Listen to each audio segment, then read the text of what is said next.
Season 15 of Gold Rush has been nothing short of a roller coaster for its biggest mining stars. Parker Schnabel, who has been one of the most dominant miners in the Klondike for years, is now facing one of his toughest seasons yet.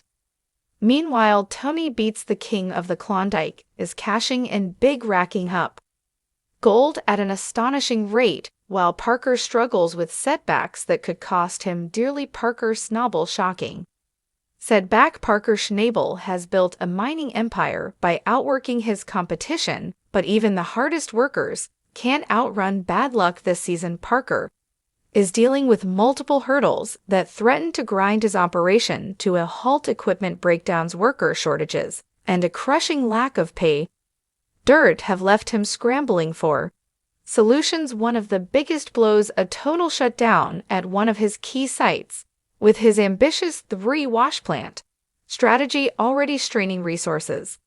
Parker can't afford downtime, but that's exactly what happened when unforeseen complications forced him to halt production, with every hour of downtime costing thousands. Parker is in a race against time to get back up and running before the season slips away. On top of that, Parker is facing increased pressure from his crew. Morale is low, and the constant breakdowns and slow gold recovery have left some questioning if they should stick around. Parker's leadership is being tested like never before, and his ability to motivate and inspire his team could determine whether he can turn things around. Adding to his troubles, Parker's usual strategy of finding fresh, high-yielding ground has hit a wall. Some of his new cuts have not panned out as expected, forcing him to dig deeper, both literally and financially, to stay in the game with mounting expenses and limited time.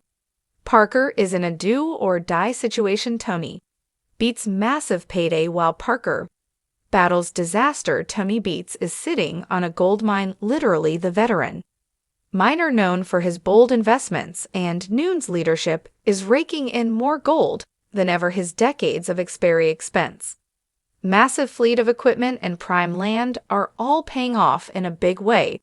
Tony's latest gamble, reviving an old abandoned cut, has turned into a gold jackpot, producing massive returns with his wash plants running at full capacity. The Beets crew is stacking ounces and stacking cash. Some insiders even suggest Tony could break his own personal records for gold recovered this season.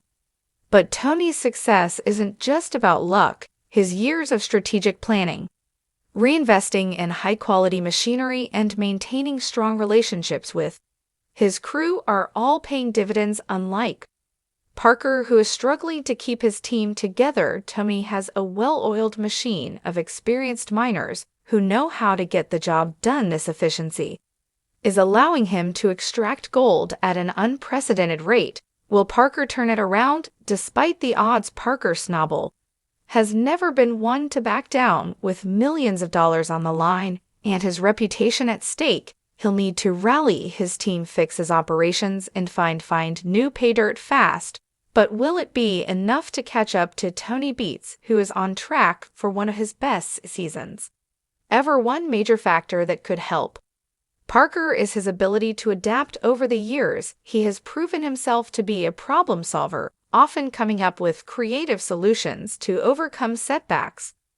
Whether it's sourcing new machinery, negotiating better land deals, or pushing his team harder, Parker has a knack for turning bad situations into profitable ones. Another advantage Parker might have is his willingness to take risks. While Tony plays the long game with steady, calculated moves, Parker has been known to take bold chances that sometimes lead to massive payoffs. If he can find the right opportunity before the season ends, he might just be able to pull off a dramatic comeback as Gold Rush Season 15 unfolds. The stakes have never been higher. Will Parker recover from his devastating setbacks, or will Tony Beets run away with the season's biggest payday? One thing's for sure, this battle for Klondike gold is far from over.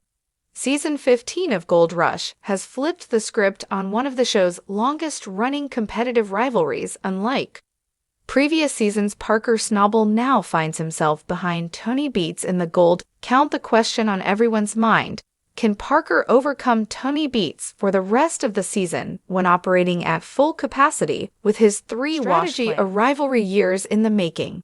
The battle between Parker Schnabel and Tony Beets has been one of the most captivating storylines in Gold Rush history from the moment Parker stepped onto the mining scene as a young upstart. He has been in direct competition with Tony while Parker has built his operation from the ground up. Tony, a seasoned veteran, has relied on his decades of experience and prime land to stay ahead. Their competitive relationship has fueled some of the show's most intense moments, with each miner pushing the other to new heights. Over the years, the two have clashed over land strategy and even equipment. Parker has often rented ground from ton leading to tense negotiations that have sometimes put their relationship on the brink. Despite their rivalry, there's also a level of respect between them as they both recognize the challenges and risks that come with gold mining. Tony's dominance in Season 15. Tony Beets has always been a powerhouse in the Klondike, but Season 15 has been especially lucrative for him by capitalizing on strategic land purchases, maximizing his fleet of wash plants, and maintaining a disciplined, experienced crew. Tony has managed to pull in millions in gold, putting him in the lead over Parker. His decision to reopen an abandoned cut has turned out to be a gold mine, allowing him to process massive amounts of pay dirt efficiently. Unlike Parker, Tony has maintained a steady, methodical approach, investing heavily in his infrastructure and ensuring his operations run smoothly. His experience and patience have allowed him to weather difficult seasons, and this year everything seems to be going in his favor. One of Tony's key advantages is his ability to keep his equipment in top shape, reducing costly downtime that has plagued Parker in recent weeks. Tony's massive dredging operation, a venture that many doubted in earlier seasons, is also beginning to pay off with years of investment and refinement. The once controversial plan is proving to be a long-term gold producer, giving Tony yet another edge over Parker. Parker's uphill battle. Parker Schnabel, known for his aggressive and ambitious approach to mining, is facing an uphill battle this season. While he has consistently outproduced many of his competitors in the past, he is now dealing with multiple challenges that have put him at a disadvantage.